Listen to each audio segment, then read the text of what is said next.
Hello guys, welcome back to the Strength Warrior. Hope you are doing well and making good investments. I believe आपने आज के सारे videos checkout कर लिए होंगे, लेकिन अगर नहीं किए please give it a watch, बहुत कुछ सीख करके जाओगे।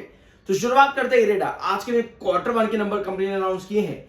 क्या जो हमने प्री एनालिसिस लिया था, यानी कि एजम्पशंस की क्या पॉसिबिलिटीज है कंपनी के नंबर आने की, आप उसको जाकर के चेकआउट कर सकते हो कि क्या नंबर आए हैं, क्या पॉसिबिलिटीज के अकॉर्डिंग बने हैं या नहीं। ताकि देखो एक ना क्लैरिटी रहनी चाहिए कि भैया जो काम कर रहे हैं वो सही जा भी रहा है या फिर बस ऐसे ही हवाबाजी चल रही है, क्योंकि क्लैरिटी मिलना बहुत ज्यादा जरूरी होता है। तो शुरुआत करते हैं क्वार्टर वन की। क्या एक्चुअल में नंबर्स आज के दिन है, क्लैरिफाई जरूर करना पास्ट प्री एनालिसिस जो हमने डिस्कस किया था। तो सब्सक्राइब कर देना, क्योंकि सब्सक्राइब करने के पैसे नहीं लगते।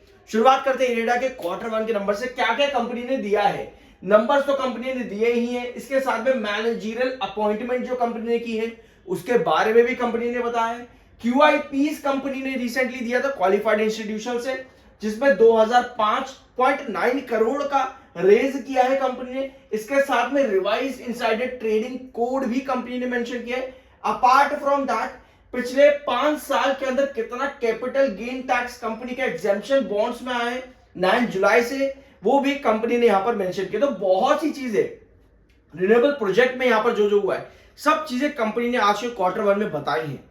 क्या है, बहुत जरूरी है, क्योंकि ऑलरेडी अभी भी आप देखोगे कि शेयर बहुत नीचे है, यानी कि अपने टॉप से अपने हाई से काफी नीचे है अभी भी, और बोरिंग्स लगातार बढ़ती जा रही हैं। ये क्या कंसर्न है, ऑलरेडी मैंने इस पर एक वीडियो दे रखा है, प्लीज उसको भी जरूर जाकर के चेकआउट करना, क्योंकि रिजर्व्स और बोरिंग्स किस तरह से एक दूसरे से इंटरलिंक्ड है, जब तक आपको ये नहीं मालूम होगा बहुत मुश्किल है गेम समझना फिर। ठीक है, तो शुरुआत करते हैं सबसे पहले कंपनी के रिजर्व्स फ्रॉम ऑपरेशन देखेंगे। तो शुरुआत करते हैं टोटल रिवेन्यू फ्रॉम ऑपरेशन से। क्वार्टर वन 2025 के ये वाले नंबर है 1947.29, ये कंपनी के नंबर आए हैं क्वार्टर वन में। ठीक है, सारी डिजिट्स जो आपकी रहेंगी वो कितने में है, एक बार चेकआउट कर लेते हैं कितने में है डिजिट्स आपकी, करोड़ में। ठीक है, तो जितनी भी डिजिट्स यहां पर है स्क्रीन पर आप देखोगे वो सब करोड़ में है, आप देख लेना उनको। 1947.29 का आपका टोटल रिवेन्यू फ्रॉम ऑपरेशंस आया है इस क्वार्टर वन में।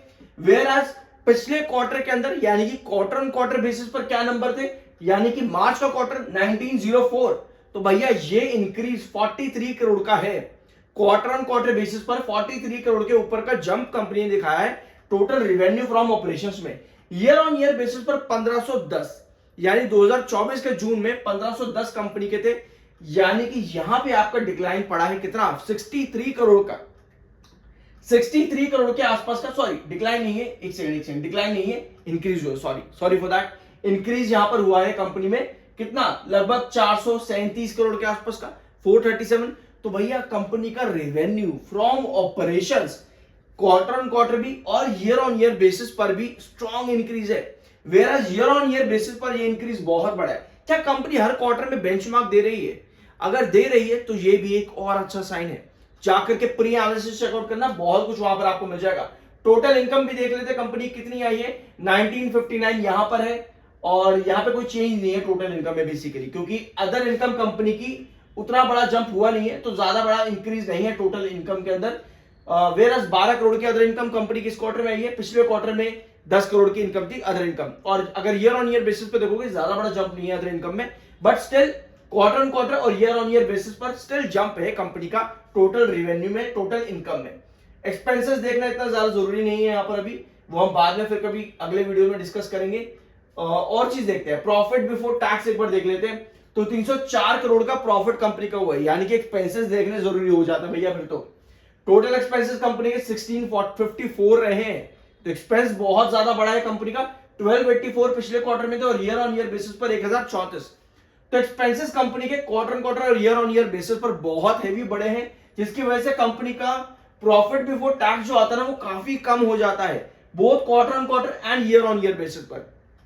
304 करोड़ का कंपनी का प्रॉफिट बिफोर टैक्स है, 629 करोड़ आपका मार्च क्वार्टर में था, और पिछले साल जून क्वार्टर में 475 करोड़ था। तो क्वार्टर ऑन क्वार्टर और ईयर ऑन ईयर बेसिस पर बहुत बड़ा डिक्लाइन है कंपनी का प्रॉफिट बिफोर टैक्स में। अब नीचे आते हैं, प्रॉफिट आफ्टर टैक्स देख लेते हैं एक बार। ठीक है, profit for the period 246 crore का कंपनी का प्रॉफिट फॉर द पीरियड है, कंपनी का टैक्स एक्सपेंस हटा करके 246, जो कि ईयर ऑन ईयर बेसिस पर बहुत बड़ा डिक्लाइन है, लगभग आधे से भी कम हो गए हैं कंपनी के प्रॉफिट। और आपका ईयर ऑन ईयर बेसिस पर भी डिक्लाइन और क्वार्टर ऑन क्वार्टर बेसिस पर हाफ हो गए, ईयर ऑन ईयर बेसिस पर भी अच्छा खासा डिक्लाइन कंपनी का आया है। तो प्रॉफिट कंपनी के ओवरऑल अच्छे नहीं गए हैं। इसके अलावा हमें देखनी जरूरी है यहाँ पर कंपनी के अदर कॉम्प्रिहेंसिव इनकम। तो अच्छी चीज ये है कि इस बार कंपनी के अदर कॉम्प्रिहेंसिव इनकम पॉजिटिव में आई है। पिछले क्वार्टर में ये नेगेटिव थी, but year on year basis पर पॉजिटिव थी, वहां पर भी जंप आया है इस क्वार्टर के अंदर।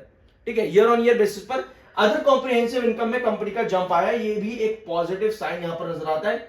But total comprehensive income for the period अगर हम देखेंगे तो वहां टोटल डिक्लाइन है क्वार्टर ऑन क्वार्टर और ईयर ऑन ईयर बेसिस पर भी।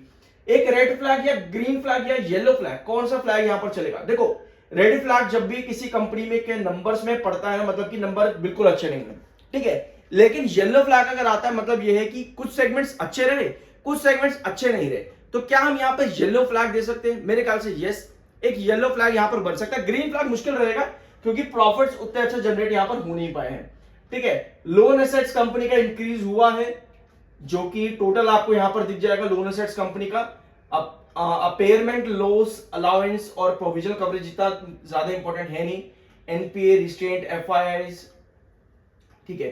अभी हमको जाना है कंपनी के अदर सेगमेंट्स में, जैसे कि गिव मी 1 सेकेंड। यस, ये वाला सेगमेंट नहीं, ये वाला भी नहीं, इसके आगे चलेंगे।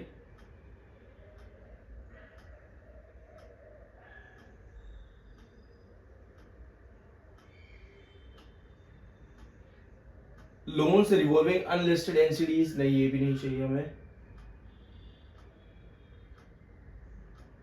ठीक है। तो बाकी की जो चीजें होंगी जैसे कि कैश फ्लो, ये सब मैं आपके साथ अगले वीडियो में ले आऊंगा। अभी जल्दी से चार्ट पे चलते हैं। चार्ट पे जाने से पहले एक बार वॉल्यूम डिलीवरी देख लेते हैं।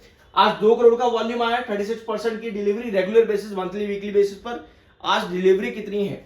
आज है 33% की डिलीवरी, यानी कि वॉल्यूम बढ़ा है, डिलीवरी कम आई है, सेलिंग ज्यादा हुई है शेयर के अंदर। क्या 70.5 का आपका एमएफआई है, 51.3 का आरएसआई है, bearish MFI, neutral RSI. Chart pattern यहां पर क्या बता रहा है, एक बार चार्ट पैटर्न पे आते हैं अब, ठीक है।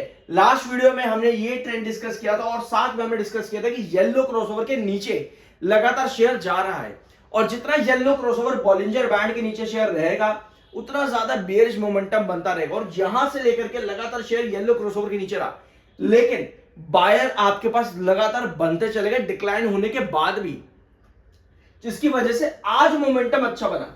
अब क्या ये बुलिश कैंडल है? हम कल के दिन क्या एंटीसिपेट कर सकते हैं? ऑलरेडी स्टॉक ने येलो क्रॉसओवर के ऊपर ब्रेकआउट दिया आज के दिन, जो कि 167.25 का है, क्लोजिंग 169.64 पे आई है, यानी येलो क्रॉसओवर बॉलिंजर बैंड के ऊपर।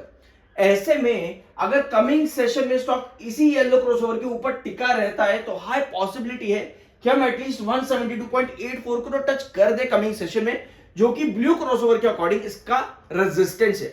और ये रेजिस्टेंस बड़ा डिक्लाइन दे चुका है ऑलरेडी, तो हमें बहुत छोटी रेंज के बीच में काम कर रहे हैं। बेसिकली हम 167 से लेकर के 172, तो 5 रुपए की ही रेंज यहां पर बेसिकली है। ऑल्दो पिछले काफी सेशन से बाहर आ रहे थे, बट उतना बड़ा मोमेंटम नहीं बन पाया, शिफ्ट इतना बड़ा नहीं है, ठीक है। तो कमिंग सेशन में हमारी नजर रहेगी 172.84, जो कि ब्लू क्रॉसओवर बॉलिंजर बैंड के अकॉर्डिंग रेजिस्टेंस है। अगर इसको ब्रेकआउट करने में कामयाब होता है तो नेक्स्ट रेजिस्टेंस आपका 180 के आसपास बन रहा है, और क्रूशियल सपोर्ट की रेंज आपकी 160 के पास रहेगी। आई होप कि वीडियो आपको पसंद आएगा। मिलते हैं अगले वीडियो में।